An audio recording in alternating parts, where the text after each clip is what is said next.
And we start by creating an index HTML. Perfect. And we'll create the HTML5. Perfect. I will say that this is my Eduardo's CV as a title. You can use whatever title you want. And let's start just by a small debug. Eduardo's CV. Eduardo's CV. This is just a quick debug. Let me just put the other web page on my second monitor so I can copy the design, the text. Sorry. And here we are gonna open this file. Rebel with Finder.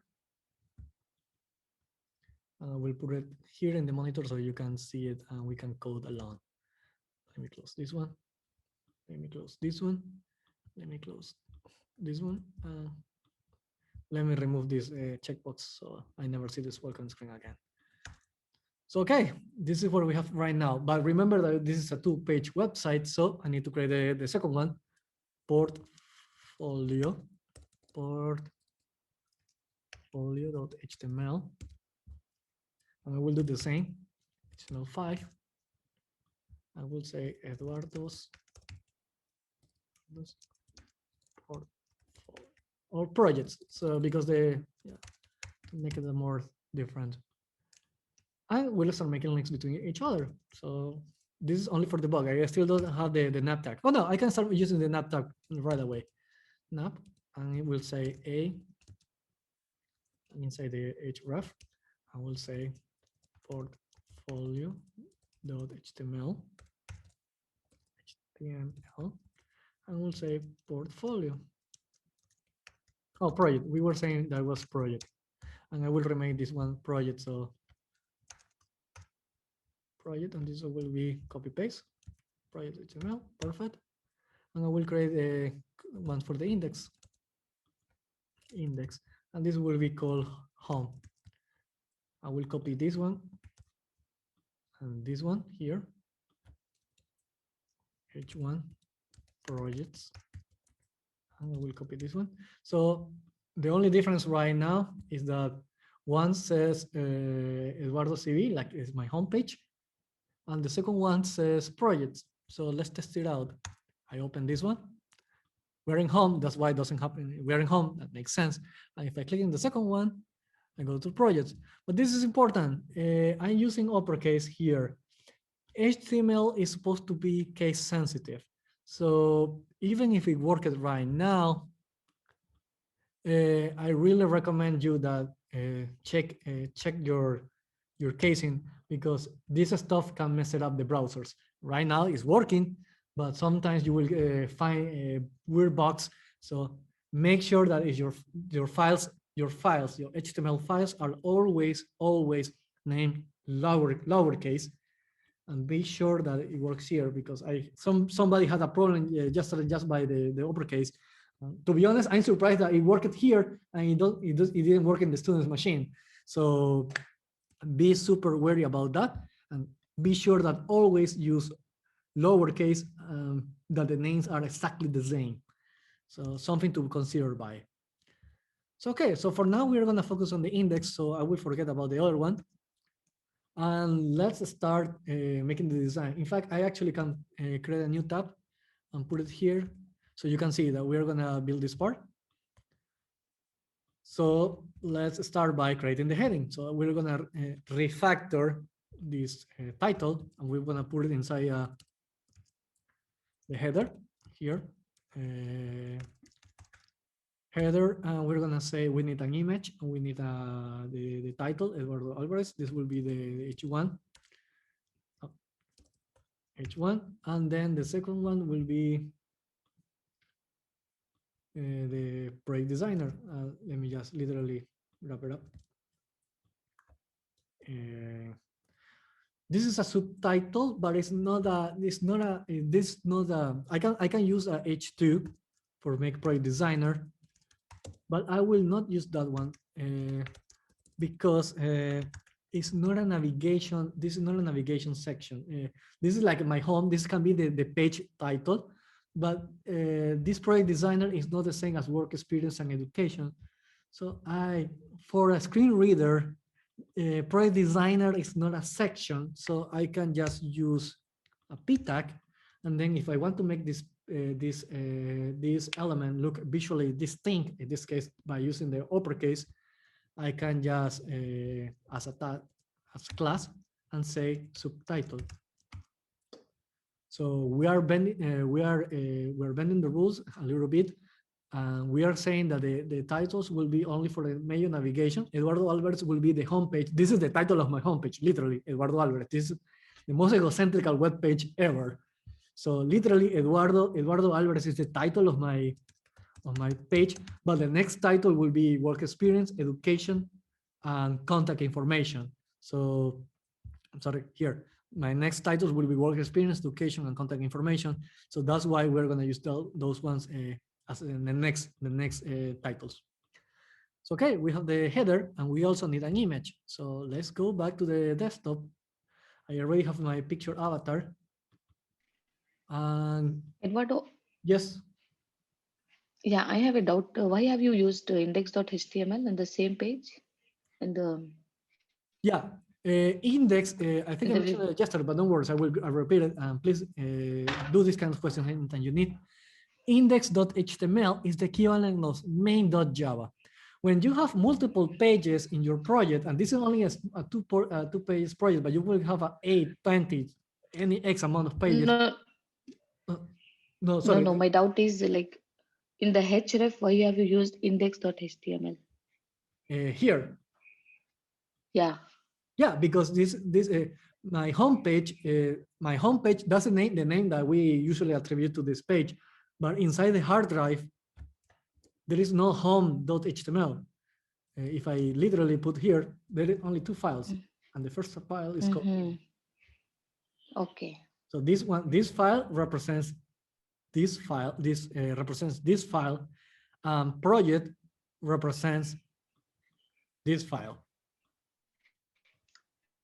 And if you write home.html and then you upload it to the website, you will get errors because the browser doesn't know which is your first file. For you, home, you remember, and this is super mega important. This is maybe one of the most important things that you need to remember, not only in the SDA in the front end module, but in the entire SDA program. Computers don't do whatever you want them to do. Computers do what you tell them to do.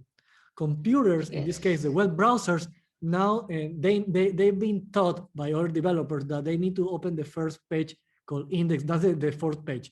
But you name it home, but you think that home should be, for you is obvious. Between these two pages, what should be open first? Home, of course. But the problem is that the developers that invented Safari, the developers that invented Chrome, they train their machines or their browsers to open first index. And if your project doesn't have an index.html, the browser will not know what to do. A human is able to reason about this. Oh, there is no index, but the next logical name is home. So of course, this is what the developer intended. If there is no index, we should open home. But this is the important part. Machines don't do whatever you want them to do. Machines do what you are told them to do. And because the Chrome has not been trained to, in case there is no index HTML, look out for the next logical file, no, it will crash. So this is important. This is the convention, and this is your entry point. This is what is called an entry point. In Java was the main.java. In a web page is index HTML. No, but don't worry, this is a valid question. So let's continue. No, don't worry, I'm glad to help. So let's make a list window smaller so we can have more space. So we also need an image, and we were making the image right now. So in my desktop, I already have my avatar image, and I will put it inside my folder. But remember, be organized. And by be organized, let's start by creating a folder for images and one folder for the CSS. Even if I will not write CSS right away, I will just start creating my folders right away so we are organized. So perfect. Now I will be able to open my image, and I know that I need to enter the folder /images, and the only image that we have now. And this is a standard a description For the image is a CV picture. We need to put better description. These are for the screen readers. So for a screen reader, we can say the, and this will sound so funny, but let's say a Latino face with black hair.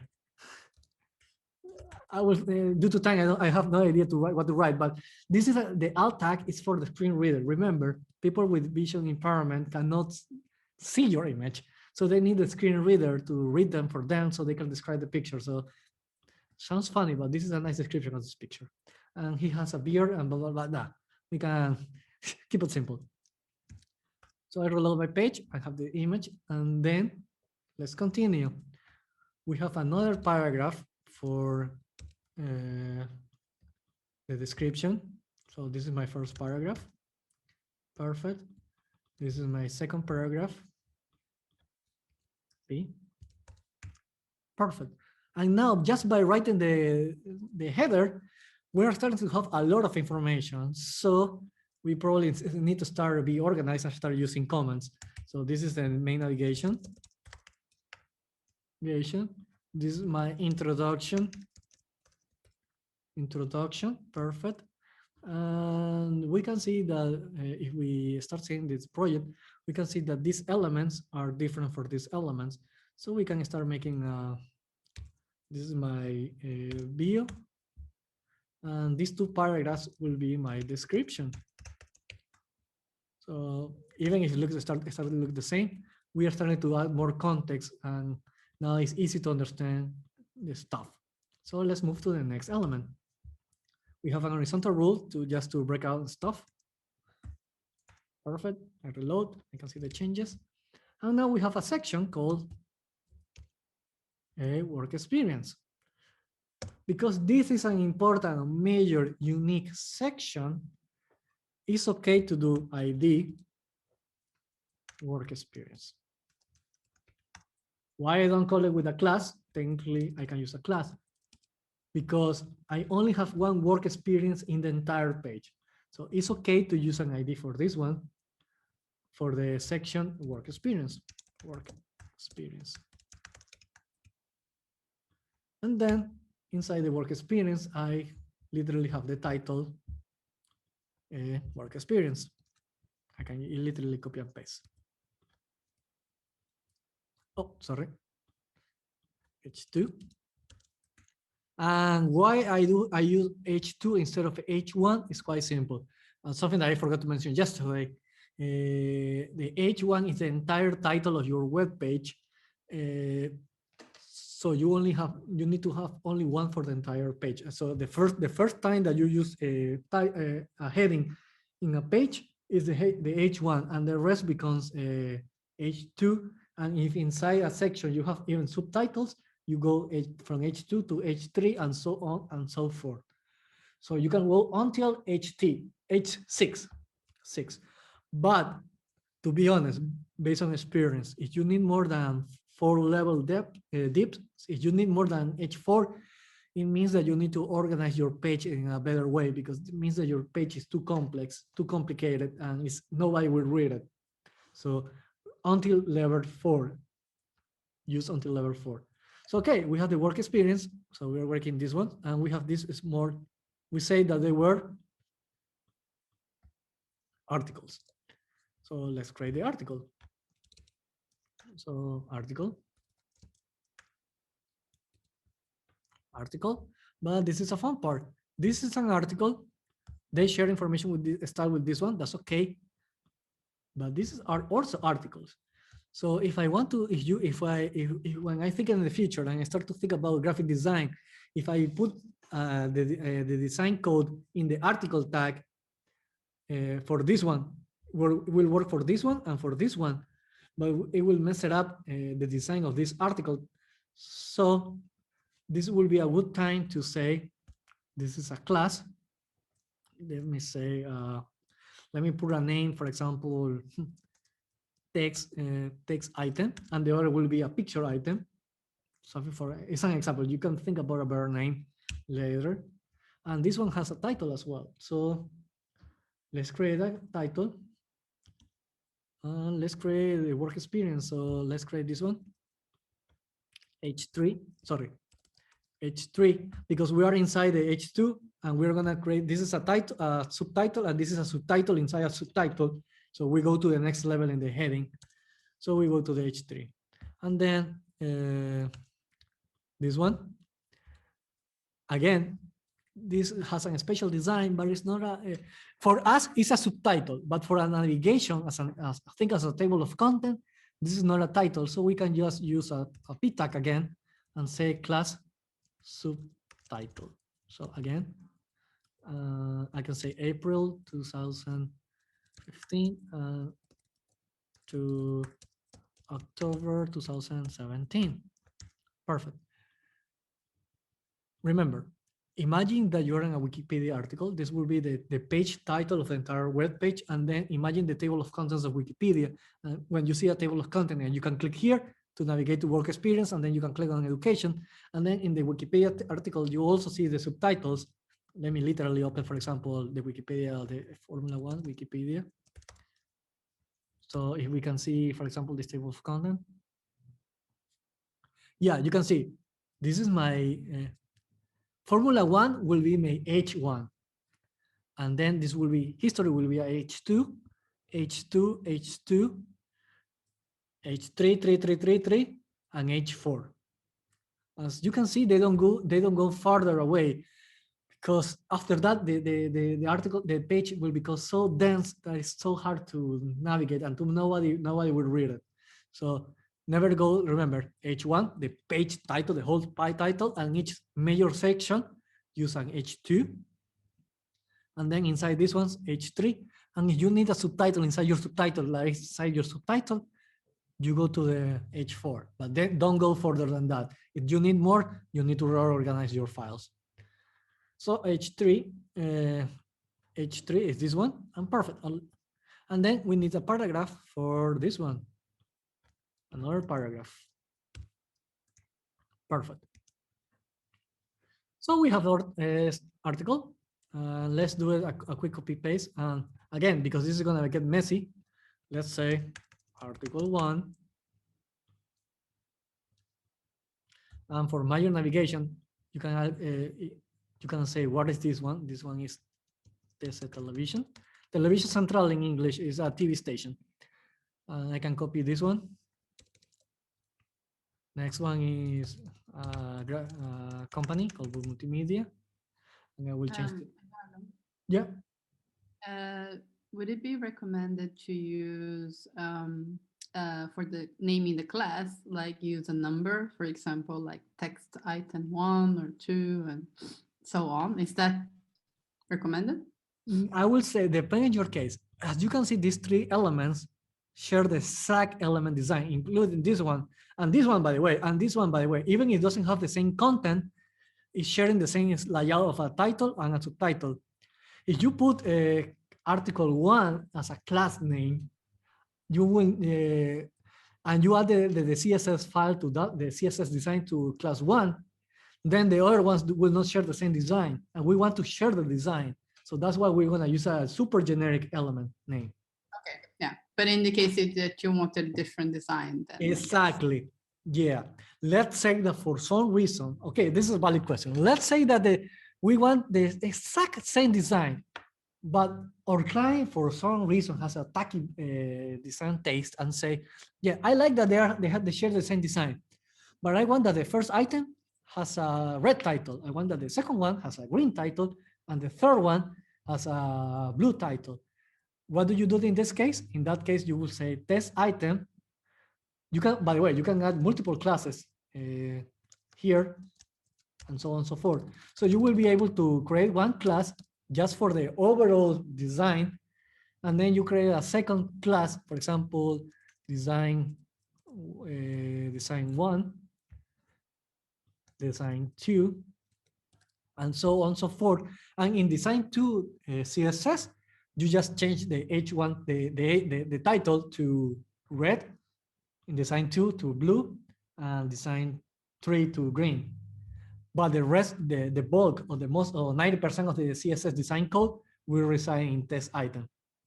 So yes, you can mix and match these elements. And it will be the correct way to solve this particular problem. Because otherwise you will need to put it. I would call text item design 2 header 3 in the CSS file. Yeah. And we can, when we reach the CSS, remind me to showcase this example because that will not take that much time. So we can see that when we reach the CSS. Okay. So yeah, for time purposes, I will just copy this one and just change the title. The text and the years will remain the same. You know that is the same stuff. I will say Maruri and you see here as well. If the CSS doesn't auto layout, it's because probably there is a problem. Let me see. No, to be honest, I don't know where it's not. Usually when Prettier, the plugin that I told you to install, doesn't work like this, it's because probably you make a mistake. Yeah, there is a problem mistake here. Okay. Yeah, remember, each time that Prettier doesn't format your code, it means that you are making a mistake. In this case, you can watch that the H3 is white, and the reason it's white is because I overwrite by mistake the tag. So if I reload the page, you can see that this title is not bolded anymore. And these kinds of mistakes are super painful to debug when you're a rookie, and don't worry, the only way to fix them is by having a trained eye by coding pages hours on hours on hours on hours. And that will be a nice time to say, I'm kind of disappointed that very few people sent yesterday the table of Formula One. Somebody sent me a table of tennis champions and so on and so forth. So I will strongly recommend that practice the CV table today as well, because tomorrow's exercise, when I unlock the bigger web page, the bigger web page is much bigger than this exercise. So if you don't make mistakes here where I'm comfortable helping you, you will play your luck by trying to not make mistakes in a more complex project. So it will make a really high recommendation. It's a really high recommendation. I strongly recommend that do this exercise and send me the files so I can review them to give you feedback and help you and so on and so forth. So just a detail. Okay, let's continue. And we know that this section is quite close, so we can actually make something quite similar. So we know we need to do the HR to make our design choice. And we say section, command / for a comment, education. We're gonna say section, ID, education, because it's a major element. This is only for being organized. You can omit it, to be honest, and it will work anyways. But I'm used to that. Somebody yesterday told me about the anchor links, and we can start playing around with those ones at the end. So we want to put education, education. And I will copy this one as a reference. And then we can see that this particular article is just a table of this article in particular doesn't have does not have text, and you can make it just copy here. Again, I will say, Eduardo, are you not breaking your own rule that the titles we should follow by some text? Yes, but again, you are the designer and you can choose when to break the rules. So you can just put all the university education. This will be university education. You can put it here and then copy again the article here. And by the way, now you can start seeing why it's so important to add comments. You can see that this file already has almost 100 lines. So if I expand everything, you see how easy it is to be disorganized. So that's why it's important to add the comments while you are working. Don't wait until you finish coding your HTML to start adding comments, because it will be super hard to organize your information. So get used to write the comments alongside. I remember reviewing some projects, not only in this iteration for IP, but in the 7 and the 8, where people write the code and then at the end add the documentation. No, get used to write the documentation alongside because it will help you to make your projects more organized. And again, that's the difference between a rookie and a professional developer. So, okay, the next one is voluntary work. Voluntary, blah, blah, blah. This has a title here. And this is exactly the same thing. The only difference is that instead of having one paragraph, this one has two paragraphs. Remember that I am not copying the dates on purpose just to make go a little bit faster. And finally, we can copy this one again.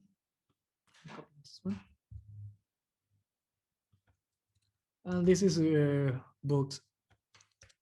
Because yes, books can related education. Because yes, you can learn from books. Even if we're in the internet era, we can say, and to be honest, I prefer to say books here and not put a subtitle. So let's refactor this one.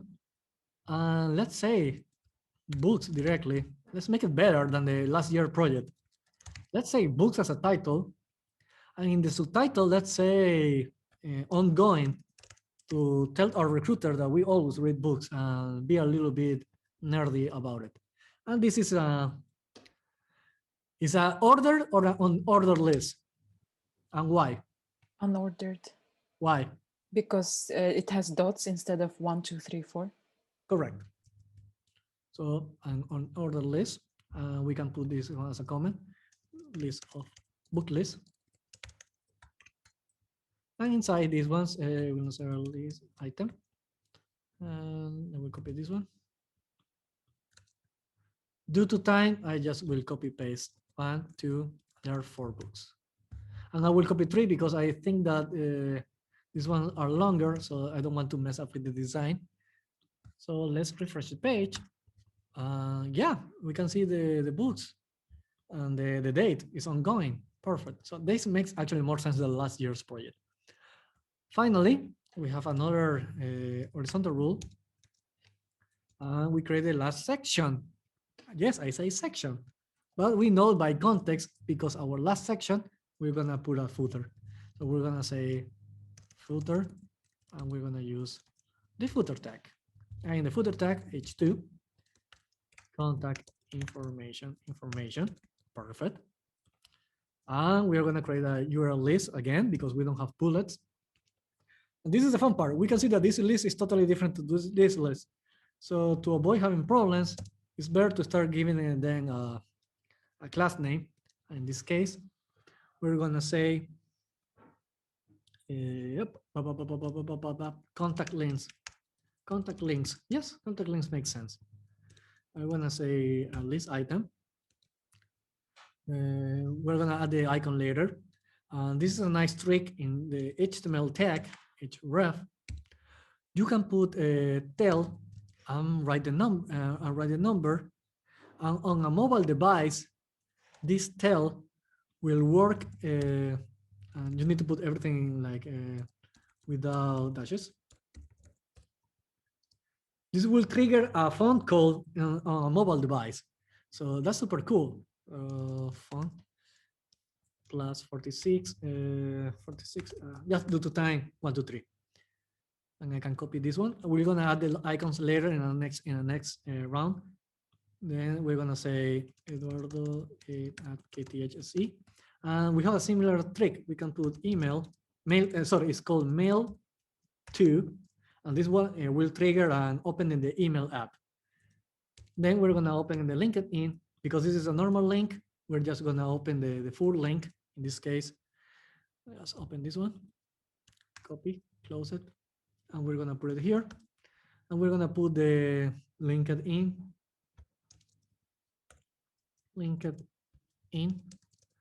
Eduardo. This is the handle that you need to put in LinkedIn, and there you go. And finally, the last one, my Git repository, because this is a coding project. So inside this one, I will put a href, and I will say this is the same thing. Bitbucket or this is I use a different service instead of GitHub, but it's the same thing, by the way. So there you go, and I will say that this is my Git. And if you wonder what is this TinyCC, let's open this TinyCC to find out. I open tinycc.com. And TinyCC allows to make a shortcut for any web link. So instead of having this super complicated link that nobody will understand, we just copy it, paste it here, and add a custom name, and it will generate an URL for you. So this TinyCC, if I open this in a browser, it will, as soon as you enter this web page, will automatically go to my Git repository. So that's a nice trick that you can learn to use it. So perfect. Let's open this one, and we can see the links. If I click on this one, you can see Face ID trying to connect to my iPhone, and it says that it's trying to call this number. So it works. If I click on the email, it opens my mail app, and it tried to, it crashed because it says that it's trying to send an email to the 46. So let's see the mistake. Oh yes, this is the mistake that we made. So let's remember. Let's close this one. We don't want to know nothing, so nobody right now. We're studying. Refresh the page and open eduardo.kth, and now it says name. And because this name is in my contact book, I see the correct name. Perfect. You can research, by the way. You can also add a title in the email and so forth, but I will let that up to you if you want to research about that. And then open the LinkedIn. It's working, but I don't like that it goes to this in the same screen. I want that actually goes in a new tab because I don't want that the browser away from our web page. So how do we do that? Quite simple. We add a new property for the A tag that is called target.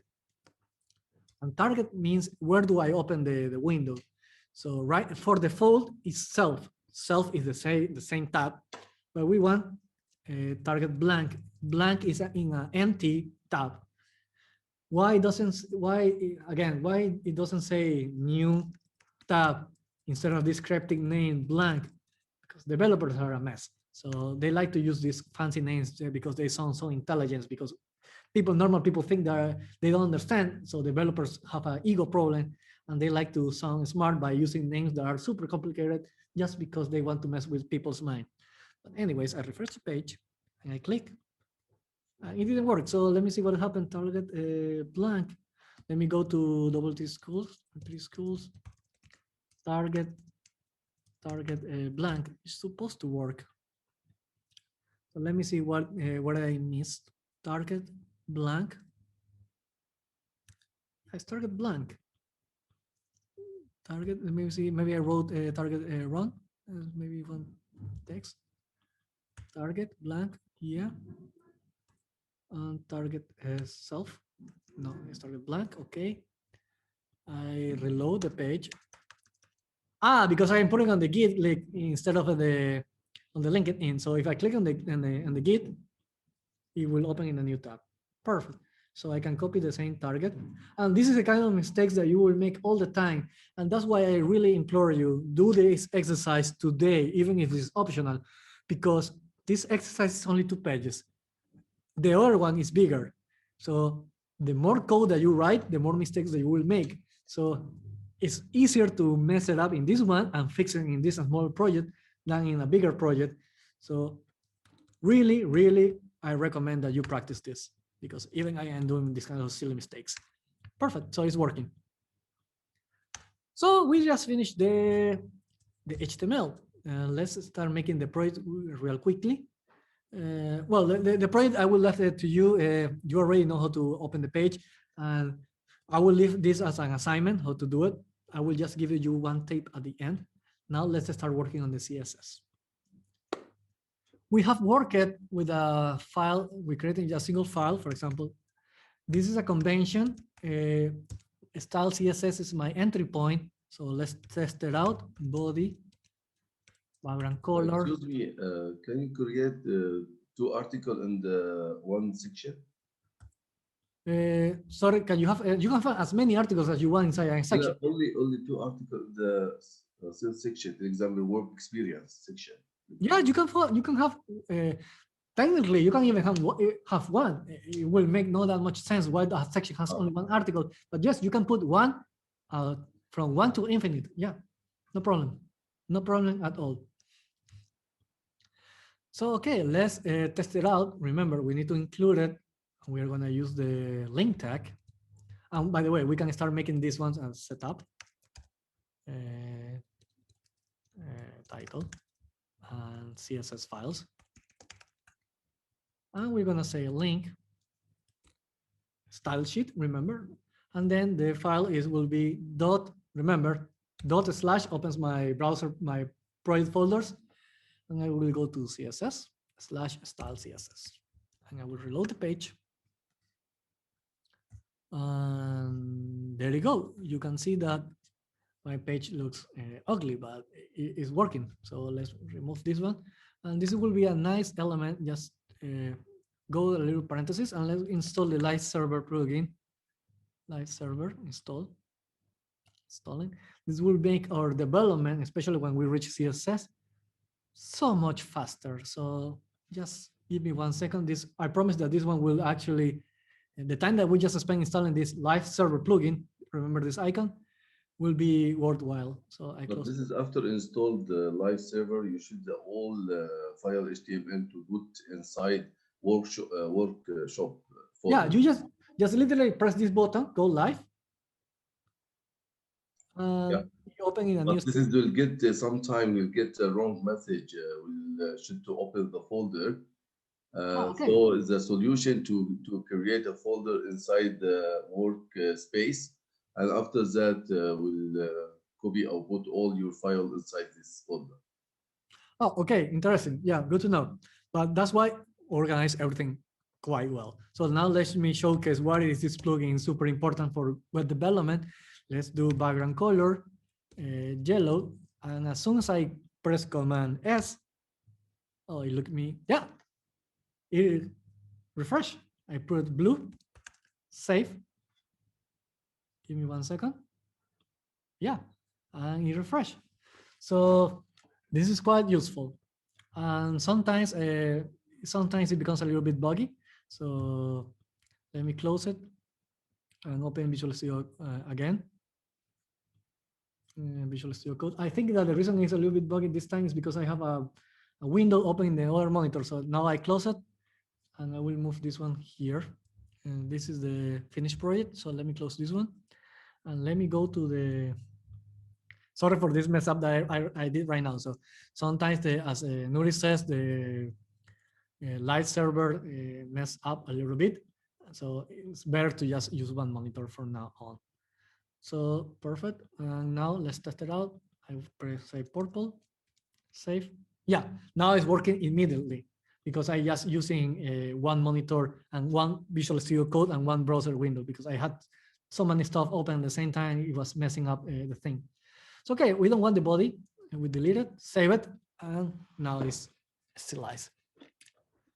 First element that we're going to do is we are not going to write CSS code anymore here. Instead, we're going to create files for each major part of my file. So we're going to create we're going to open numbers to be organized before we actually code. No, I think I can show it from here. Let's not be over-engineered. We're going to create one file for the nav CSS. We're going to create one for the sections. And we're going to call it content because I refer for this particular content. So content CSS. Oh, sorry, this is a folder. New file, content CSS, content CSS. I want to create one for the header. I will call it introduction CSS. Why I'm calling this one content instead of section is because I want to use names that make sense for me. I am not using the HTML tags and names. I'm using the context name. So this is a bit confusing, but it will make sense in a more complex website. I'm using the content because this is the meat, this is the element that I want to stylize, my content, the content of the web page. Regardless of this using divs or sections, And this is my introduction, regardless of the HTML tag. The HTML tag called is called header, because if I call header, if I put this header here, but it turns out that inside another element of the web page, I also have a header. Do I mean that I instalize in that part? The answer is no. So this will be my introduction. Remember, NAP is unique, so this is why I can use NAP here. But just to make it easier, and let's use the rule of not using HTML tags. Let me call it main menu. Main menu, perfect. And let's create one for variables, because remember that we were talking about variables. So all the colors will be shared across the project. So let's start working with these ones. Perfect. The first thing that I want to do is to change the fonts. I don't like these fonts. They look ugly. Where do I can find nice fonts? I can go to Google Fonts.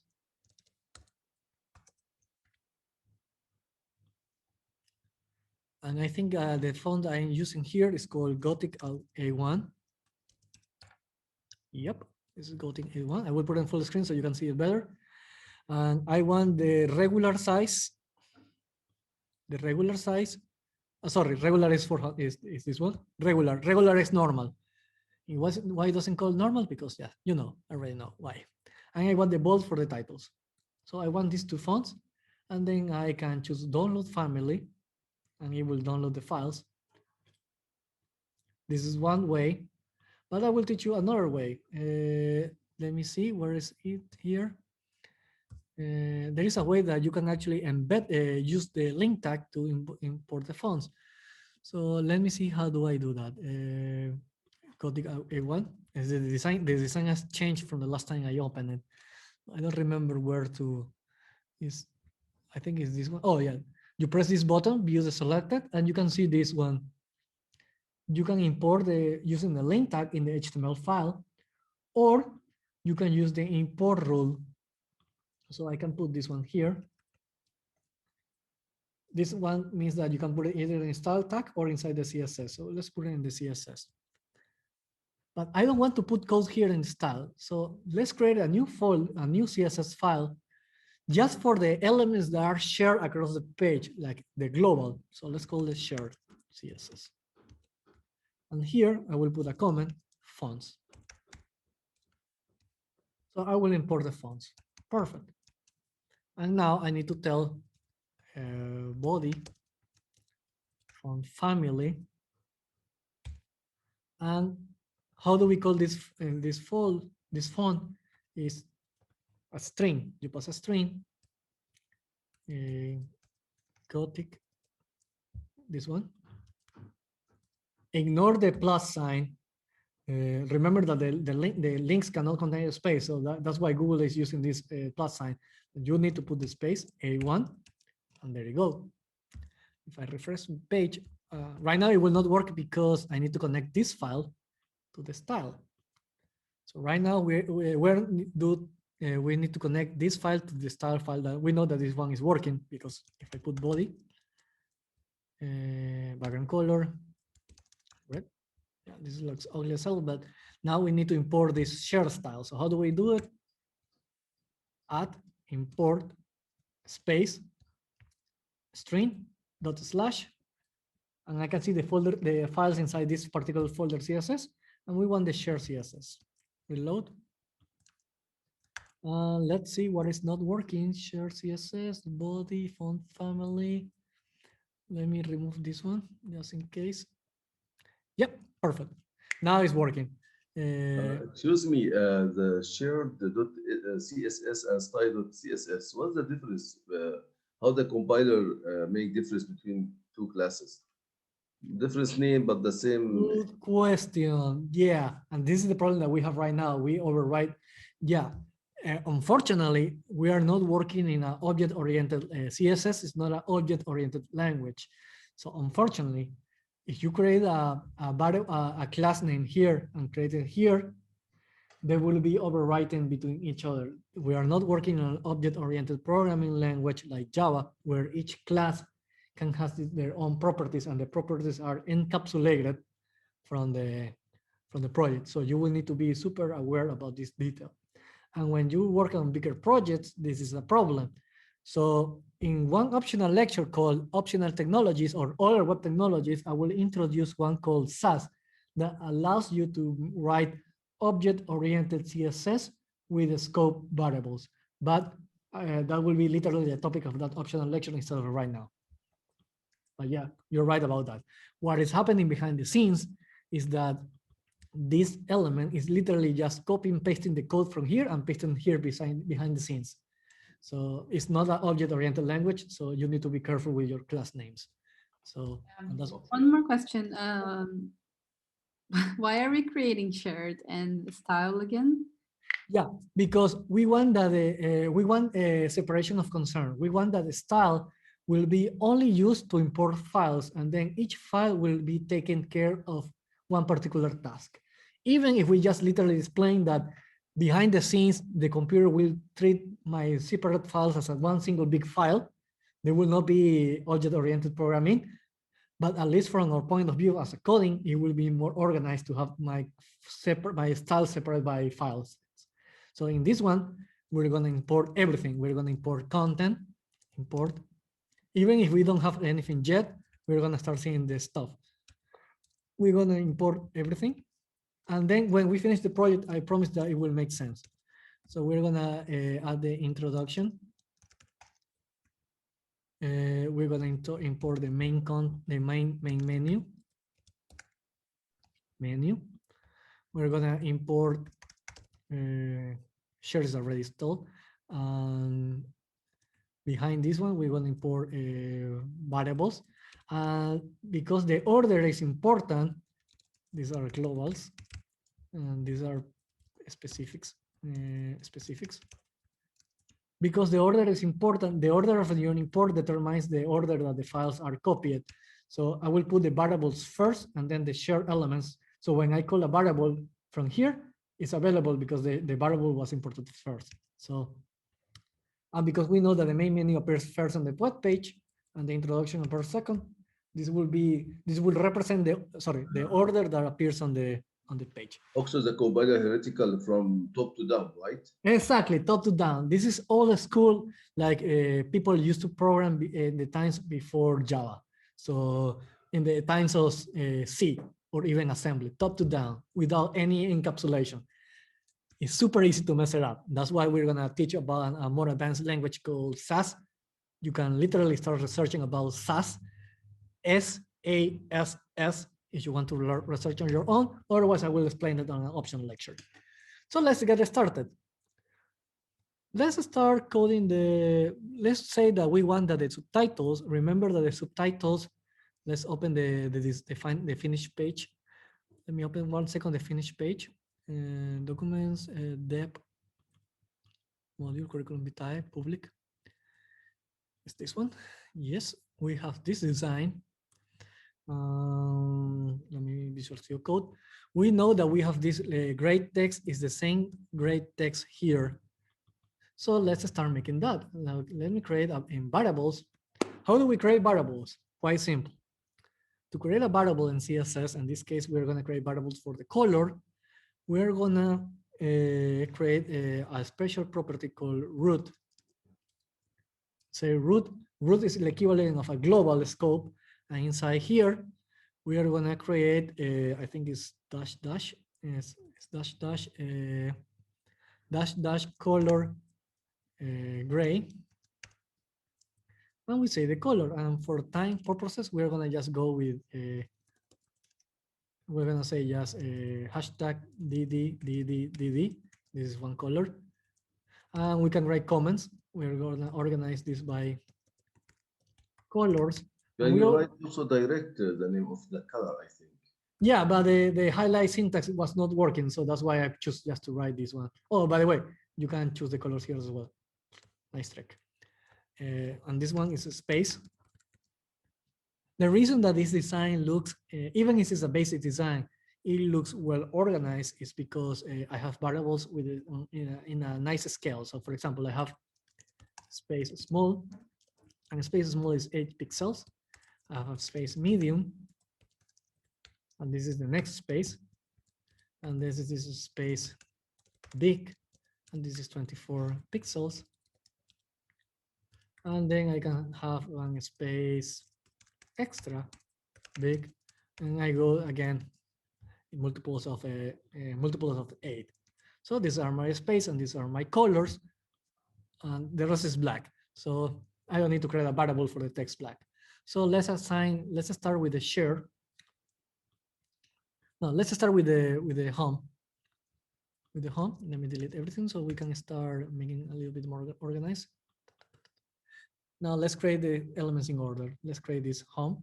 So let's create an app, this main menu. Let's go back to the index, and we need to add this class for an app. Let's call a class main menu, so we can use class names. Even if you only have one app per page, just in case that somebody else put an app by mistake, it's a good practice to just use classes. So let's say my main menu, test align center, save it, and you can see already start to look at designs. And now let's see something important. If I put add for hyperlinks, and I say, for example, color green, and I save, they become green.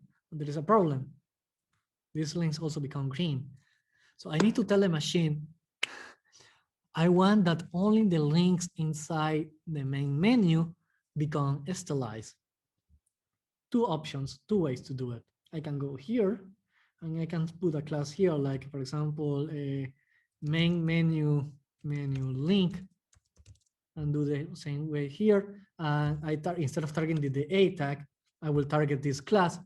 But the problem with this one is that you start to add too much classes, and this will become super hard to manage. So I will tell you a cleaner way to to solve this problem. A nice way is that you can actually scope, you can do a scope of the variable. In this case, if I write dot main menu space A, this code will target from left to right. It will target all the A tags that are found inside the main menu. So if I put color, for example, pink, these ones become pink, but this one's still, oh, by the way, blue or purple are default colors for the web. For link normal, the link that never has been clicked before, and the purple, blue is for the links that are the default link, the link that you have never clicked before, and purple is for the color that the link that you clicked before afterwards. And you can change that properties as well. So okay, and you can research about how to do that. They are called visible and up, by the way. So okay, we're gonna stylize these ones, and we want to say that when they are normal, I want them to become black, so color black. And when I hover around these ones, when I pass the mouse, I want them to become like a big box. So I will say background color black and color white. But they are replacing. No, what I want to do is that only on hover. And how do you do that? I can say a subproperty of A is simple. You access with 2 points, and you say hover. Now, if I pass my mouse, they become stylized. Because this looks ugly, I need to add a little bit of padding. So I add padding. And this will be the first time that I will call a variable. So how do we call a variable that was in the style? Simple. I will literally call a function called var, and then I will say the variable that I want to call space small. So if I refresh the page, now they become bigger. But there is a problem. There is this glitch that the word project is moving around. So it turns out that I don't want to put the padding in the hover, because I think you should to import this is a space mode from the class. Put here. It should be put in the A. So I reload the page. Exactly. Yeah. Now, what is happening behind the scenes? Remember that the padding that we saw in the morning, the padding if you don't add the background color, it's just adding a space. You don't see the space. But when I pass the mouse, and let's go back to the graphic design tool, I'm creating this. This is my A. You cannot see the background color, and it says home. It's literally invisible. When you pass the mouse, this one becomes black, and this one becomes white. But because the padding was added to the element in general, you don't have this visual glitch that was jumping around. Now it's fixed. So perfect. Now it's working. This one was quite easy to do. Now let's move to, let's leave this one for the end because this one is more complex. So let's move to this one. Oh, no, let's do it right away. Yeah, let's do it right away. And I will start making a design for mobile devices. So let's see for 1 second that our web page is working quite nicely on mobile.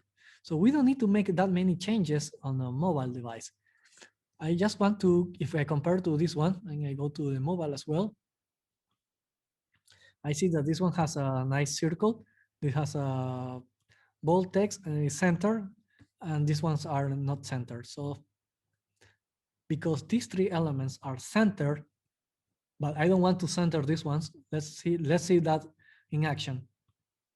Let's start by going to the header, and I want to create a class called introduction.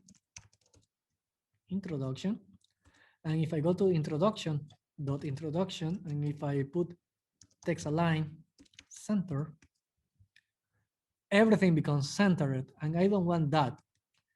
How do I fix this? Simple. Remember the trick that I showed you with introduction with the navigation that you can scope? It was main menu space A, and then only the elements inside the match this rule worked. We can do a similar trick. So let me just hide this one. Let me put this one. For now, we are going to code in mobile so we can have more space in Visual Studio Code to open the files. So how do we solve this? We only want the picture, the title, and the subtitle to become center. Remember, we have the bio and the description here. The answer is quite simple. Remember that somebody asked before if I can put a tag inside another tag. Let's do that. You can use a header, but just to make it different, I will use a div. I will close the div. And I will assign a class name for this one called bio. Bio is for biography, by the way, biography. And let's call biography. Now let's go to introduction and let's do the trick. Introduction space dot biography, text align center, and remove this one. And there you go. These one are centered, but this one are not. So it's working perfect. We can start stylizing these ones, this one, and so on and so forth. So we can just for 1 second, we can delete this rule because we are not using anyways. We can also stylize the picture. For the picture, we can do the same trick, introduction space image. If we only have one image in the entire page, we can go directly to the tag. But I really want to teach you how to be organized. I will say class avatar, just to be organized. Let's put it in alphabetical order. Let's say dot avatar, because we know that in case that we have multiple images. Let's say this is a nice trick. If you want to make it round, you can say border radius, for example, 500 pixels, super big on purpose, and then it becomes round. Then we add a border solid variable again, so we can use a space small and color black.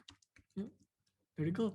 I don't need to specify the black because the black is for the default, but just to be organized and a fellow developer knows which color we are using. And then we need to say the width, and we can say, for example, and there is width is a property for to set the width, and let me say, for example, 100 pixels. And there you go.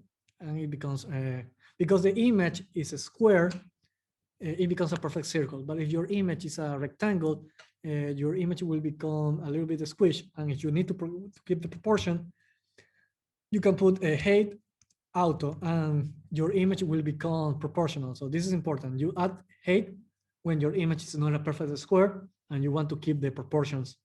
Otherwise, your image will become squished.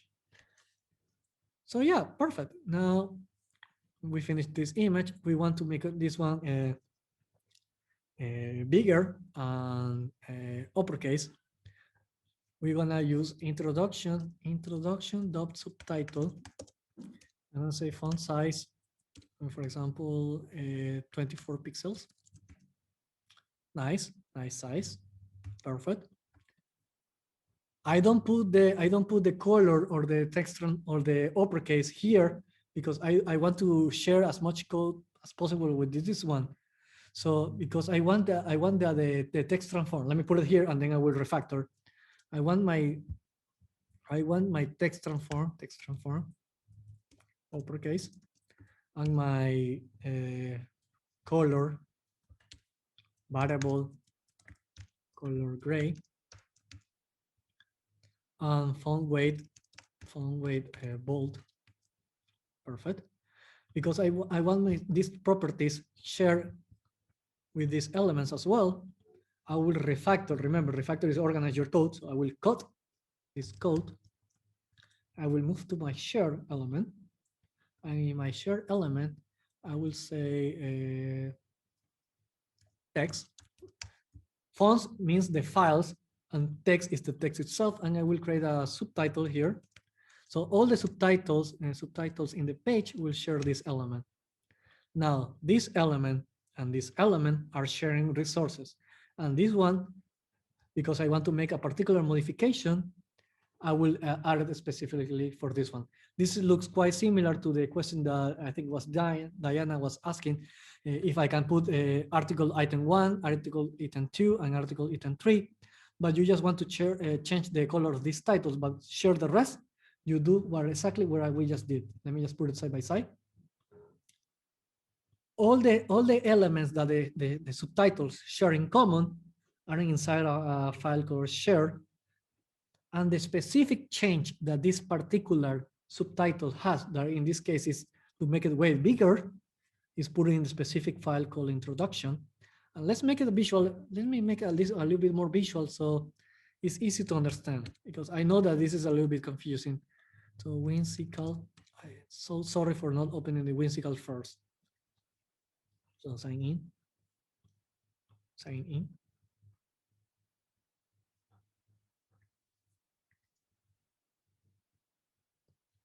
So we are based for suggestion for style, imagine like multiple circle. Start to make, for example, style for a big circle and come, inside till to achieve the smaller circle style. Oh, yeah, it can be done. Yeah. So we gonna start by start CSS. This is my project CSS organization, and this is the main menu.css. Well, remember to use lowercase. Main menu.css, and the same with the other files, including share CSS. So this is my project tree, just in case. But as I see, the same level, only the main in the header, and this is, confused or difficult to make style is the same level. That way, if you consider the style to different level, I think it's easy to create style for each of one. Yeah, it's a valid detail. So valid. Yes, well. So let's continue and let's now stylize this title, because we know that we only have one title in the entire page. We can go with introduction, H1. Here we go margin bottom, margin bottom 0. If I save, it doesn't work. I think it's because this one also has a margin. So we can go to the share ones. let me go, let me just put it here in tabs. Let me go to the share ones, and for the text, I want to say that all titles, oh, by the way, now a new trick. You can concatenate styles. So if you want different tags to share styles, you can say H1, also H2, comma, H3, H4. No, we only have H3 in this project. I can say margins, margin bottoms, 0. And margin top also 0. Now they're starting to have better design. And this one, let me see. And also the paragraph, also P, margin P, margin bottom. Oh no, this one will be only for this one in subtitle.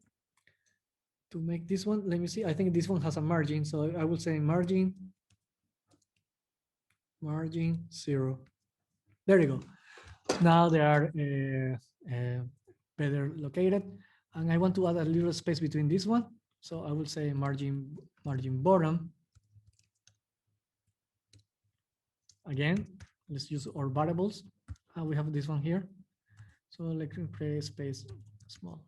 Perfect. And I can say medium to add a little bit more space. There you go. Perfect.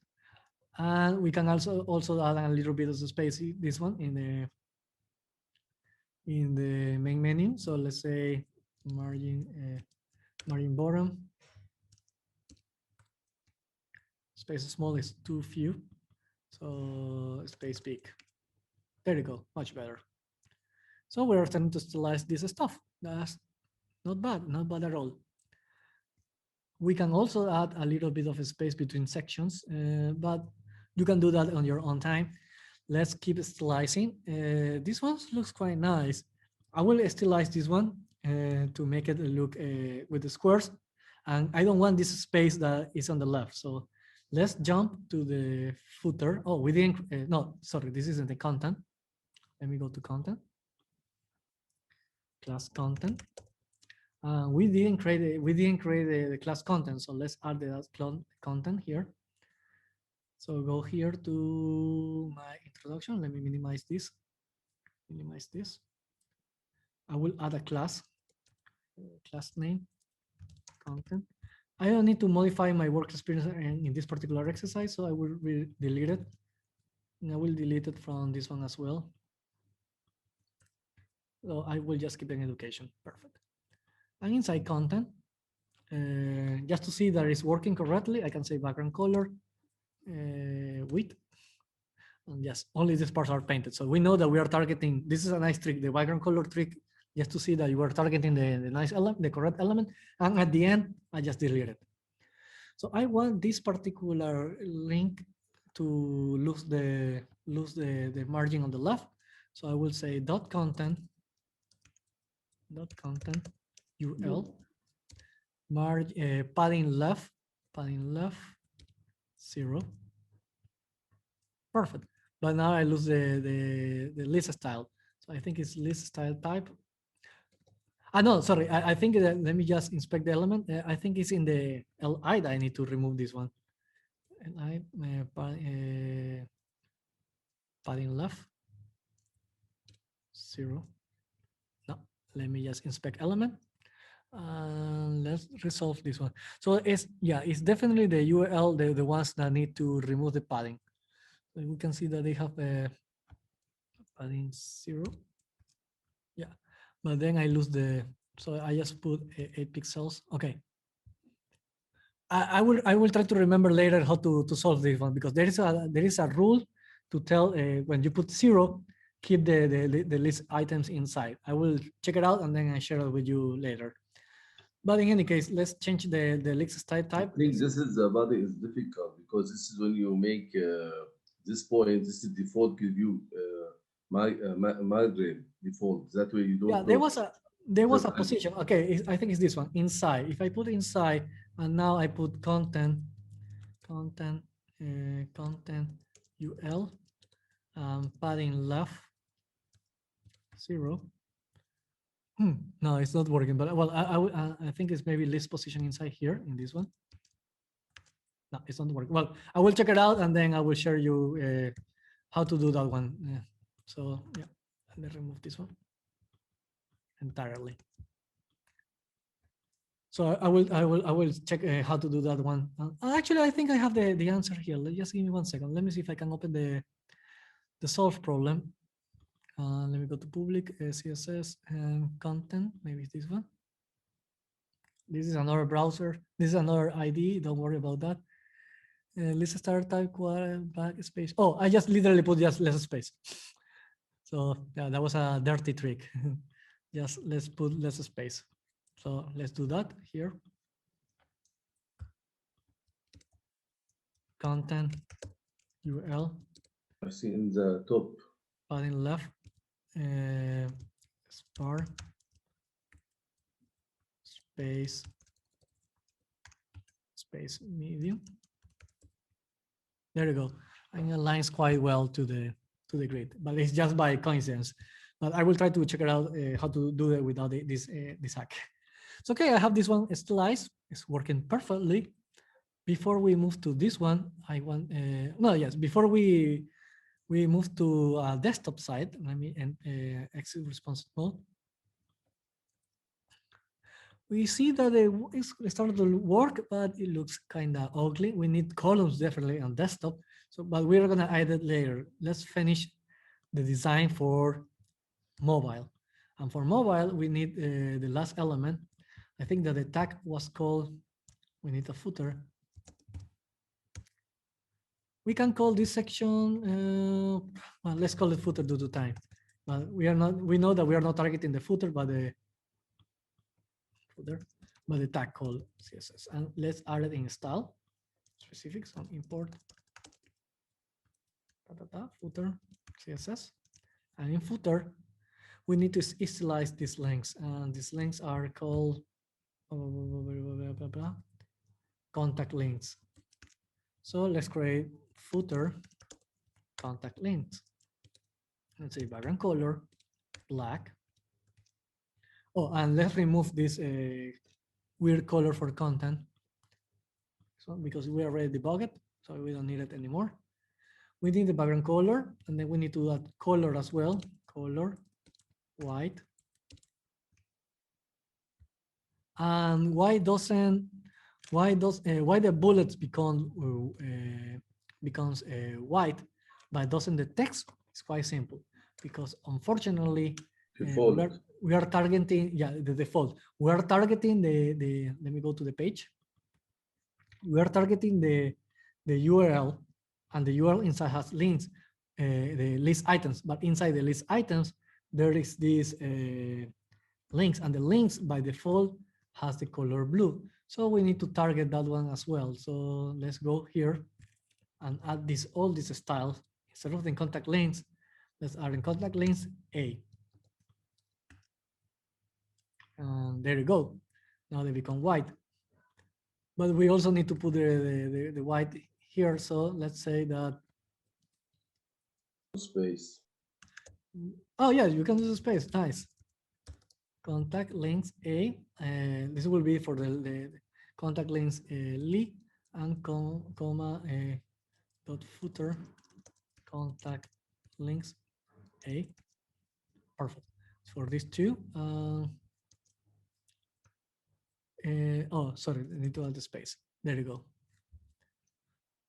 But it's only targeting this one, so let's see how to organize it. Yeah. Let me organize it a little bit better. Perfect. I need to target is the LI, so let me do contact links, footer, contact links, background color, black. Perfect. This is the, I know. It's contact links is the URL. Okay, yeah. Now I understand it. It's contact. So I need to say, wait, sorry, wrong link. This one. Contact links, li. Oh, I need to remove the items anyway. So yeah, list style items. Yeah, list style none. Yeah, and then yeah, now I remember how to do it. Now footer. Sorry for this mental. Fuck. Padding left. Padding left. 0. Perfect. And we want a little bit of margin between the LIs items.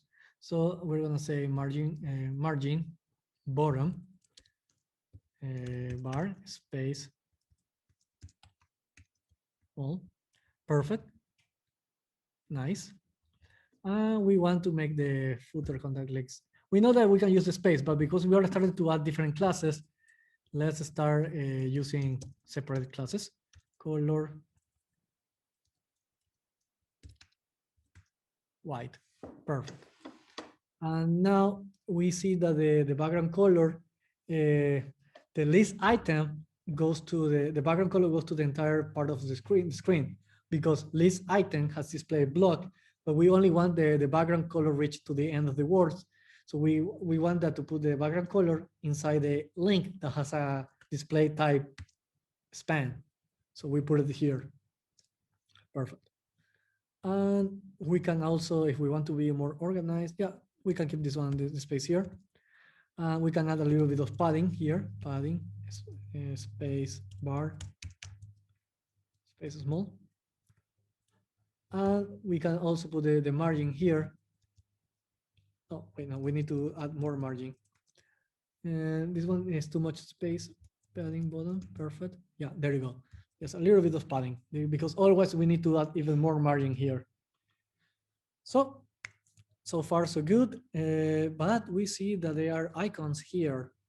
So how do we solve the problem with the icons? There is a nice resource. Let me put this one on full screen. From awesome.com. This allows you to have a really nice library of icons. So let me go to documentation. Let's see how do we install it for the vanilla web. Let me see. And getting started, hosting, using the packet management, styling, using with the WordPress, turbolinks, require React Native, less queer Angular, server size. Let me see the link ref. I don't find the correct link. Just give me 1 second. But we can just literally use Google font awesome. CDN. CDN is when you want to import stuff from the global stuff. So I will add this one as a link tag. Remember, it's a CSS, so we can add it to the index. And this is CSS files, and I will add this one link start with to my font awesome. And now that I have font awesome installed, I can go back and we can try with this one. Let's try with this span tag and let's see if it works. Let me just put this one side by side. And this is the final exercise. Let me go to the end. I definitely need a bigger monitor. Let me make this one smaller. Inside my link, inside my link, I want that to have the icon, so I can put the span here. And now I can add the icon class. Perfect. I can add a space, of course. I need to add a space. So let me make this a little bit more organized. And let me put this one here. Sometimes even prettier, make a mistake and stylize it badly. There you go. Much better. And now it's easier to read. So let's do the same thing here. Span. And let's put an icon here. Due to time, I am not going to change all the icons, but I will teach you how to change one icon so you can see how to pick and organize your icons a little bit better. So I will put an icon here, this one here. Perfect. So everything has a nice camera icon, but how do we change the icon? So simple. We go to font awesome. I'm gonna search, for example, LinkedIn. No, let me search for. The first one was a font. So let me write font. Let me change this one, the mobile. It's loading, and it says that the class is fast FA mobile. So let's change the first icon. Instead of fast FA camera, sorry, we just go, you can use the eye. Let's change mobile to camera to mobile. Yeah, so we're gonna change this one face A to face mobile, just like here. And in fact, let me just copy it here just to make it faster. I can copy the entire element. Perfect. And now let's one for the email and mail. You can use this one just to make a difference. No, let me use this one. Is this one? It's loading, and I copy this one. I replace it. Let me see how it's going. Yeah, it's working. Perfect. Let me add the LinkedIn. LinkedIn. You can use this one. I say this one. Copy. And this one will be for this one. Save it. And finally, Git. Not GitHub because remember, GitHub is a web page that hosts Git files, but I don't use GitHub. I use Bitbucket, so I will use the generic Git icon. So I will put this one here. So congratulations. Now you have beautiful icons here. But now that we finished this page, we want to make it exit responsive mode. Okay, our web page works, but it looks ugly as hell because we need columns, definitely. But most importantly, the most horrible defect that this page has right now is that the text starts on the left. And this is super uncomfortable. The bigger the monitor, the more uncomfortable it becomes. There is a standard that the perfect width for the text area in the web should be around 960 pixels. So let's start coding for that. Let's go Eduardo, to. can we make design special for mobile as a fixed screen? Sorry, can you go again? Yes, and to make, for example, this is page for the mobile. Mm-hmm. So to make we make like fixed size of this. If I go back to this slide, yeah, I think I can answer that question. If I go back to this slide, where is this one? Yeah, we are targeting mobile design. So we first make our entire code for mobile. We don't think about using media queries for mobile.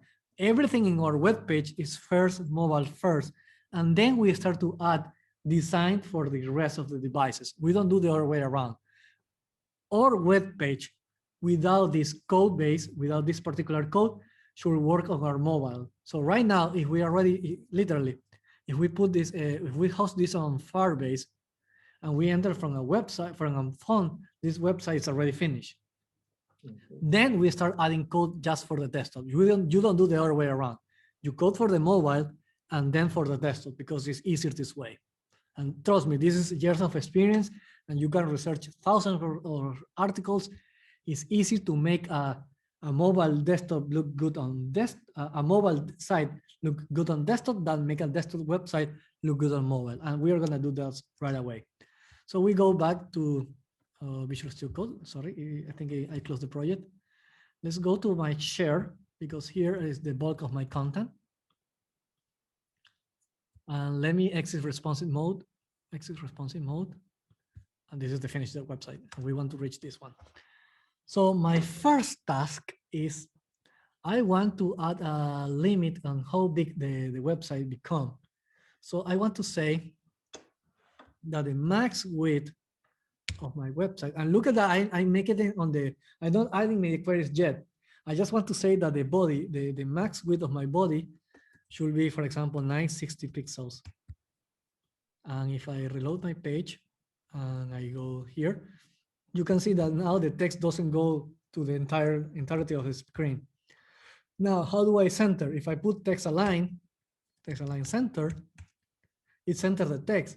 But if I make I don't want to center the text, I want to center the content. How I do that? Simple. Elements that has display block, like the body tag, can use a trick that is margin. If I write margin 0 auto, and you will see that now my web page is centered. So now my web page is started to look way better than before.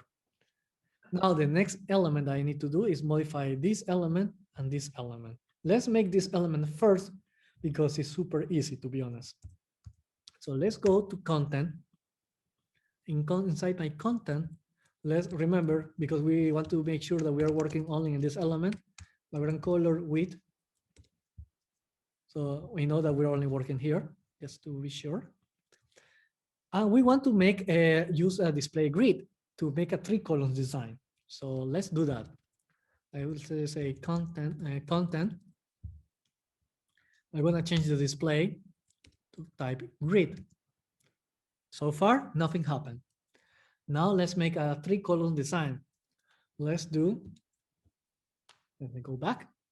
I will write a grid template columns, and then it says repeat.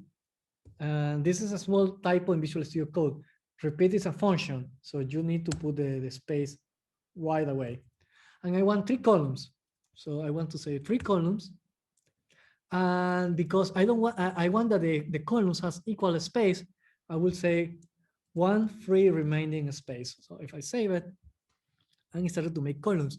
But you notice something super ugly. What is happening? Can somebody tell me what is happening? I will put this one in full screen. So what is happening? Can somebody tell me? Well, the article jumps down on the But after work experience. Why this one is jumping down? Work experience is similar with the body, so you have to enter. Because there is a header in the work. Trust me, reply perfectly. Trust me. The reason I'm uploading is because this shit took 10 minutes in the last iteration, for real. We solved it in 30 seconds. I'm so proud of this iteration. This is a problem. We told the entire content to become a 3 columns design grid. The problem, and let's go to the design to make it this one difference. We want to achieve this. We don't want that the title becomes part of the 3 column system. So how do we tell that the grid should only be applied to the articles? It's quite easy. You wrap it up and put a div inside on top of these ones. And you apply the grid to this element. Sorry, around here. Oh, sorry, around here. So we're gonna put the grid inside a div. So let's do that. Let's go back to our index page. And this is why putting comments is so important, because this is so, can get out of control so easily. So we are gonna create a div from here, div. And we're gonna create a, by the way, why we are not using section, because this particular div has no particular context. Div is when you want to use a grouping element. Imagine the folder that I was showing you yesterday. It's just, I want to group elements. Like imagine that we're in PowerPoint. Let me go back to PowerPoint. I just want to group these elements, Control G, sorry. I want to group these elements. I don't want to specify that are a section or a footer or something. I just want to group them and move them together. So this will be the equivalent of the div. The div doesn't have any context. It's just, I want to group these elements. And in this case, I want these elements to share a grid. So I will create a class name. I will call it grid. And I will wrap it up, this element. Very carefully, I will cut the ending tag. I will scroll down until the last element, until the end of the article. I will paste it. I will save it. And now you can see that a small indentation. And I will do the same here. No, in fact, I will not do it here. I will put it here so we can compare the first section with the second one right now. So we're going to refactor this. We are going to keep the content with the color width. We're going to say content div just for debug purposes. Let me open the web page. Put it half screen. For debug purposes, I will say background color. I will say, for example, thirsty is a purple. So now we see that this is the div. And inside the div, we paste the display grid. And now it's working perfectly. Perfect. Now it's working quite well. I can remove this one. and I can remove this one. Perfect. We probably need definitely in the H1 in the content. I can say content.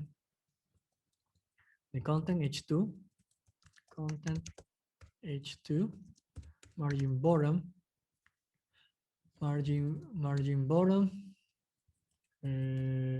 space. And I remember that I think that the problem is that I for some reason I added this margin, so we can remove this. I don't think that I need it. Yeah, much better. Now it looks better. And imagine that, for example, you have multiple elements. Remember, we said 3 elements in the grid. So just let me see. Sorry, yeah. But now there is something for the vertical. Horizontal, okay, but vertical, I think there is something wrong. We can modify the margins, and we're going to show you right away. Right now, we have 3 articles. Now, what happens if we put 5? If we copy paste and we put 2 more. Let me go back to the full screen. Yeah, it works quite well. So it's perfectly in 3 columns. But what happens if I say, you know what, the client says, I want more space between the columns, and I want more space between the rows. So let's do that. Sorry, I sent it to another screen. Sorry for that one. So let's go back to the content. And in my grid, I can say grid column gap. And I can say, for example, I will just hard code the values just due to time. But yes, I can put this the 80. And same as column gap is go row gap. And I can say, for example, 80 as well. 80 pixels. And now it becomes way bigger. But I don't like that, so I just will say bar space medium. Double dash, remember. Visual Studio Code can show you each time you make a mistake. So yeah, this looks way better. But in tablet, this is tablet. In tablet, I don't like that. I don't like that my text is too close to the screen. So let's fix this as well. So let's go to the style. Sorry, let's go to the share. And inside the share, I will modify my rules. I like to sort them by how important they are. The width is the most important, then the second, the margin, and the fonts. I can add a little bit of padding to this page. Padding, space, bar, space, font. So it have a little bit of padding, and in mobile, it looks quite nice. But I can add more space as well, medium. And it looks way better. Now it's much better. And the scroll, well, we need to fix this one. We have a mistake here. Let's fix it. We made a mistake and we violate the rule that we promised that we will never supposed to break. Now we're not gonna code our content for desktop first. So we're gonna refactor and fix this by cutting the content. Now it's fixed, but it's broken on desktop. And we're gonna create a media query, media parentheses, mean width. I'm gonna say starting on tablets, we want the 3 columns. PX. We say display content, display grid. In fact, in tablets, I want just only 2 columns. I don't want 3 columns in tablet. And this will be larger than tablet. Larger than. Oh no, let's play even more. For larger than for phablets, for a Galaxy Note, for phablets, Galaxy Note, I want 2 columns. Galaxy Note, iPhone Max. For this one, I want 2 columns. For tablets, I want 3 columns. Tablets. So this one will be 400. Remember, 400, 550 for desktop. And by the way, we don't need to put display grid again because display grid is already set up. We don't need to change the space because the space is already set up. I only need to change the amount of columns. So I can put 3 and I can copy this one. And on desktops, I can say 750 desktops. I will say 4 columns. So let's see how it behaves. So right now on mobile and it's iPhone, then on a bigger device, 2 columns. When we reach a tablet, 3 columns, and when we're on the desktop, 4 columns. So I will exit the response mode. We can see the design, but to be honest, I don't like it. So I will never enter 4 columns. I will keep it like this, and there you go. But I want on desktop more space. So I will create it one more time. I will copy this one. But instead of adding more columns, I just will add more space. So grid column gap. And I will say bar space. There you go. So when there are less space, the columns become, oh, I need to enter responsive mode. So when I need to enter the elements, I left less space. So we're about to finish. Just need to stylize this one. So this will be the second to last element that we're gonna build. So let's do it. Let's go to the introduction. This one is a little bit more complicated. That's why I left to the last. So let's minimize everything. And let's go to the introduction. And we know that we have a div class biography that we want that on mobile is working perfectly. That's why we are going with the mobile design first. On mobile, this is working. We only need this to become a horizontal layout when we are on a desktop. So let's go back to, let's plan our approach. How do we do this? Let's focus on these ones. For right now, we're gonna forget about these ones. And let's recreate these elements in SAS real quick. So we can start thinking about or how to tackle this approach. So we have one element, the image.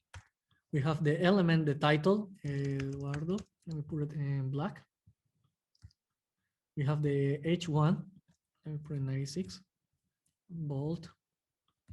We have the Eduardo Alvarez.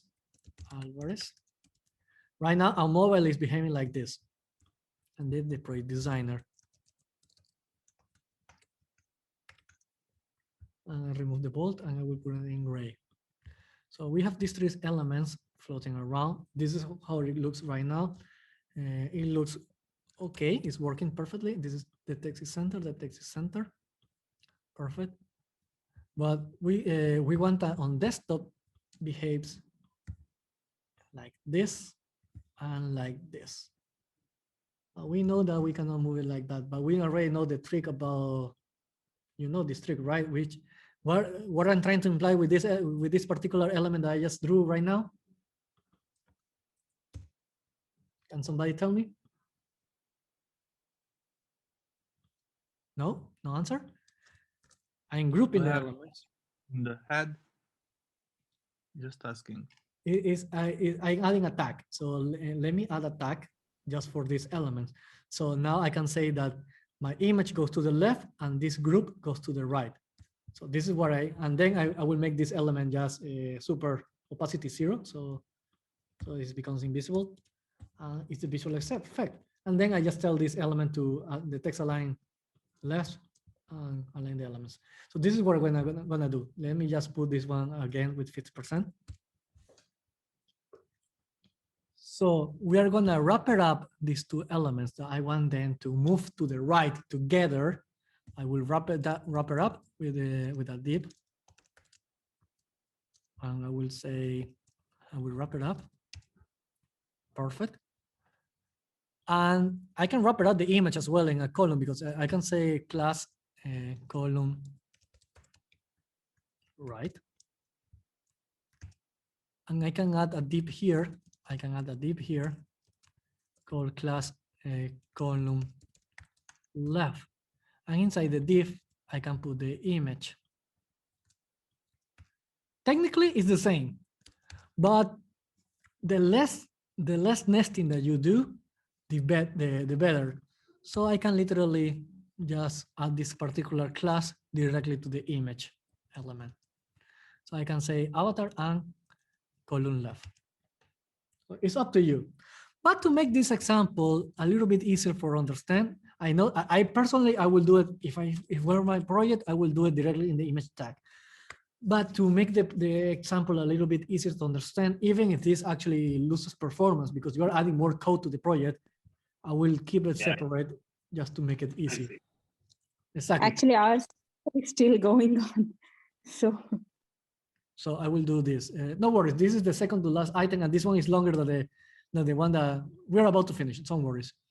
And this, if you need to go, the recording is still here, so don't worry. So we are making this deep. This is deep left, and this is deep right. Let me just delete this avatar. So this is deep left, and this is a copy and a copy.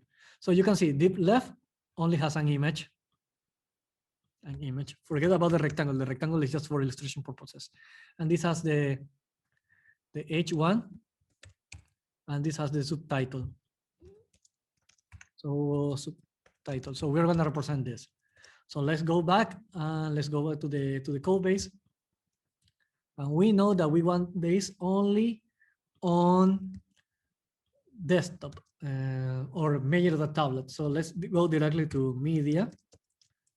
Min width. I'm gonna say 550. So for tablets and so on and so forth. So in bigger devices, I will say dot introduction. And remember that this one in turn has biography. So we need to target the biography. So we say introduction.biography.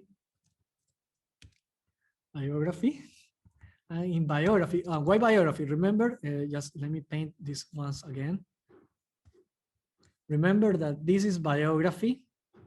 Let me put it in 50%. This is biography, and this is column left. 20, let me put it darker. 50%. So we are nesting inside nesting inside nesting. So remember, this is biography, and this is column left, and column right. So that's why we are targeting biography, and we're gonna say display flex. And we're gonna say flex direction route. Of course, we need to exit this response mode.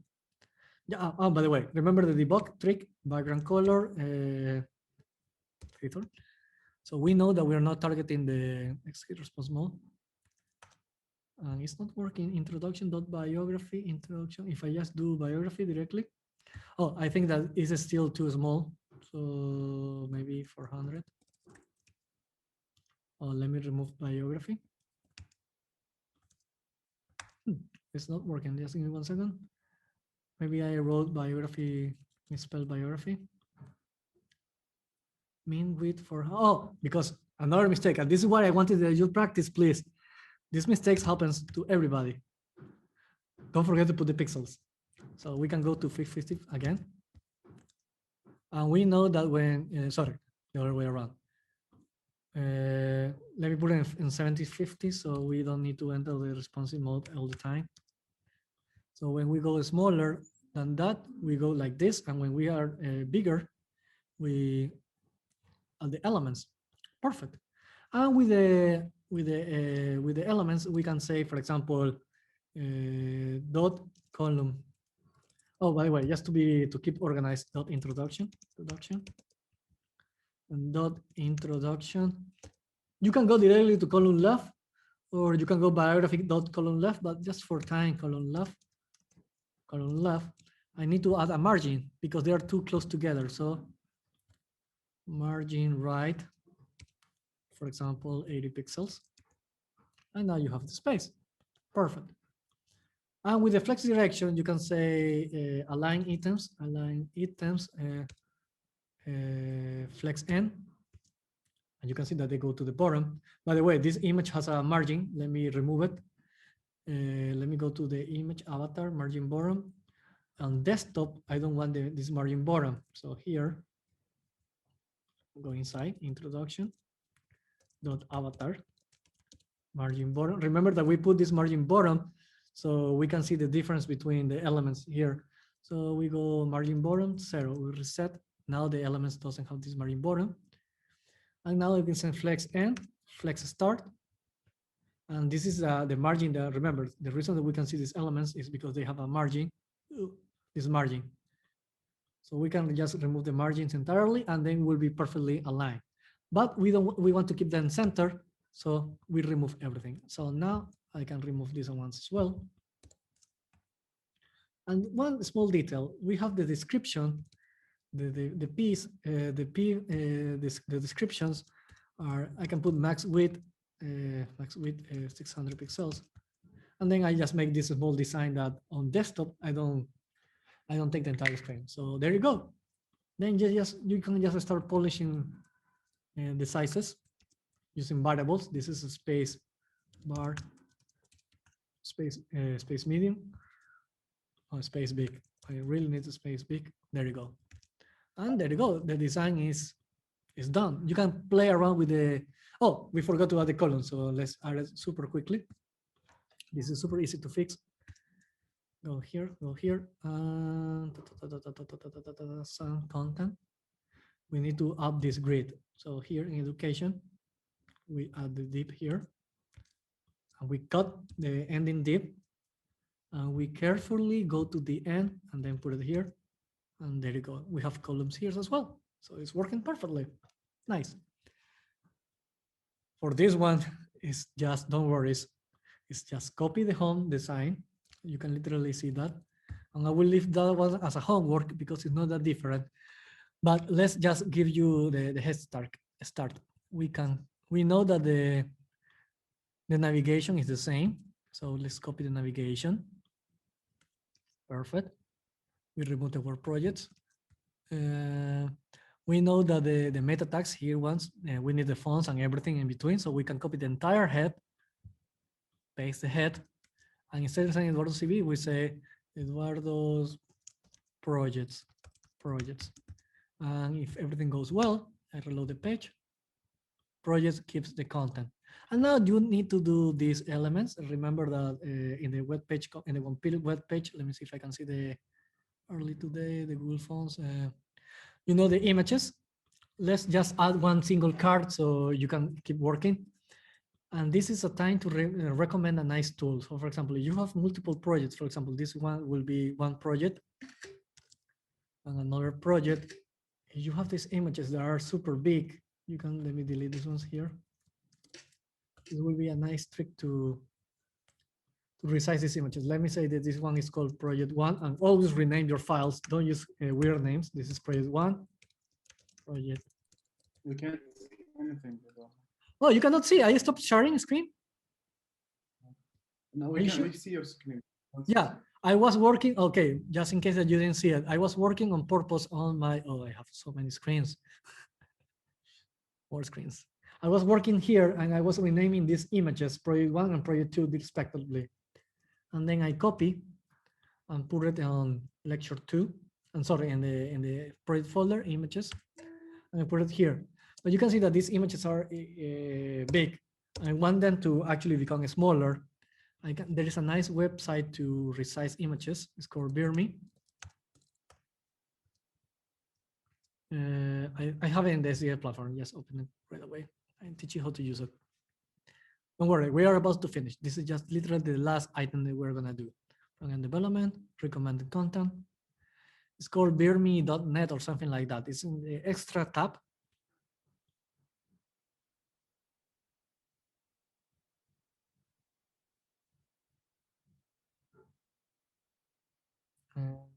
Is Birme. the second one. Yeah, the second one. Thank you, Cosmin. So we are going to this one. And in this one, we can just drag and drop our pictures. Sorry for closing this one. We can say that the size, for example, let's say that we want sizes of, because we are going to work in three columns or 4 columns, we want to say 300 pixels and 300 pixels. This is a square, but no. I want 300 and 240. to have an aspect ratio of 5:4. I can change the aspect ratio, for example, 4:3. And then this BIRMI allows me to resize the elements. There are different proportions, and now they will become the same size, save as a zip. And then I'm working on the desktop again. These are my old pictures, and these are my new pictures inside this folder. And I go to BIRMI. I'm working on the desktop, and now these images are small, but most importantly, if I go to the original ones, the originals are in different proportions. The second one is wider than the first one. But in this case, both are in the same proportion. So this will align perfectly for your project. So I can copy them, go my project file, images, and replace. So let's create the project super mega hyper fast. So let's go ultra fast, section, content, section class content. I want to create an article, projects, H2, projects. I can actually resize this.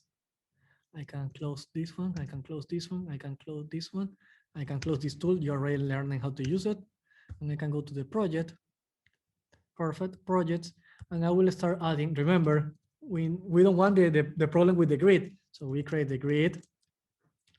And the grid will be called class grid. And we want to create an article, but these articles are different for the other articles. So instead of calling text article, we call these ones a class project or picture item, because this will be picture based. And inside this picture, I can say image source dot slash images project 1. If you want to be even more organized, you can create a subfolder just for the project pictures, because in the original page that I show you, I have projects and interviews. You can actually be even more organized, but for this demo, it's good enough. And a description, yeah, perfect. And the title will be H3, project on the mountains. And a description will be P, Lorem Ipsum. Perfect. And you can see that they started to have the design. And I can copy this one. This will be project 1, project on the beach, on the mountains. We're about to finish, don't worry. And this will be project on the, as a comment, project on the ocean. And I will change this one. This project on the ocean. Perfect. And we saw in the finished example that this one has a different element. So we can go to content. We can go into either content, or we can create a file for just article item. Let's create just one for article item. So this is called picture item. Sorry, picture item.css. Remember, you need to add it to the share. Sorry, to the global scope. There is a style, specifics, import, dot slash. How do I name it? Picture item, CSS. And then I can work in picture item dot picture item. You can do content space picture item, but if you know and you're organized and you know that you don't have any other thing called picture item, then it's okay to go like this. But remember, we are working on a second page. So if another page has this same picture item and you make modifications, then you need to be aware. So just in case. Here we will say background color, light gray, light blue. Okay, light blue is okay. And to be honest, I really like that the images touch the entire design. This is not the design I did, but I like it. But I don't like that this paragraph and this title are touching the element. So how do I fix it? Two ways. Padding, correct. But do I add the padding directly to the elements, or I group the elements and add the padding to the padding to the element? work both ways, by the way. So, but if we want to be organized, and imagine that you are adding even more elements, for example, we can add a link. So ahref, for now, I will keep it nothing. Let's read more. And I will do the same, read more here. If I don't want, if I added for each, if I add the padding in each element, it means I need to do h3 padding, pixels, and then either comma, p, comma, a. But the problem with this approach is that each time that I add more elements, let's say that I need to add another element, a bullet point list on something, I need to keep modifying my CSS. So in this case, I will be a little bit more organized, and I will say div class group text, whatever you want, the text, and then put this one here and a comma, and then do the same here. Remember, you can add either the style directly to the tags, or just create a new element, and this text become a grid. Let's see why. Let's see why it became a grid.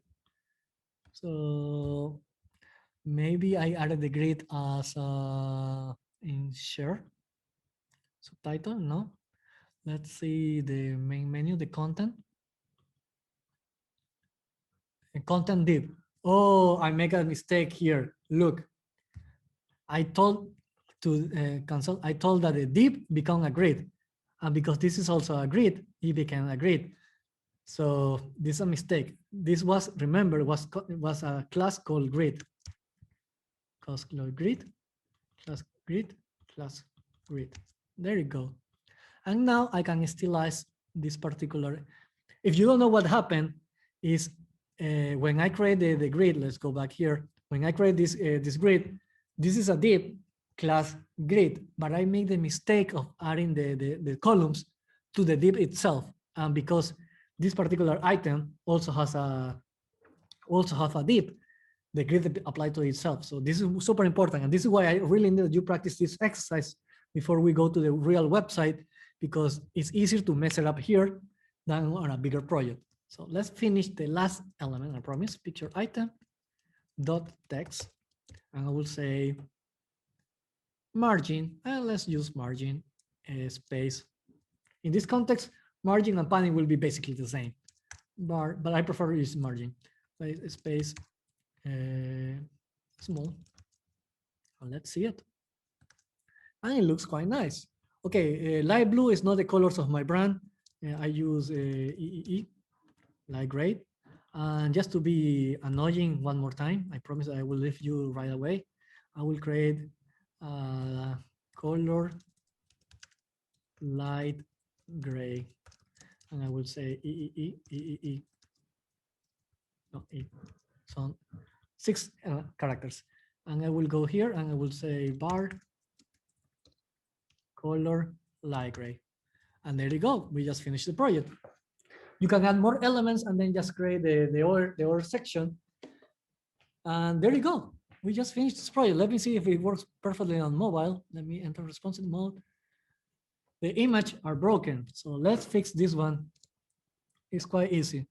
Just go to picture item .img max width 100%, height auto to preserve proportion, and they are perfectly aligned. And if I go this way, perfect. I don't like these columns. I probably need to add a space, but that will be with a gap in the share. We can go to the share real quickly, and in the style. Where do I put it? Put it in content. In content, I can add a column gap here, a column gap here in 2, space small, and in this one I will put the space medium,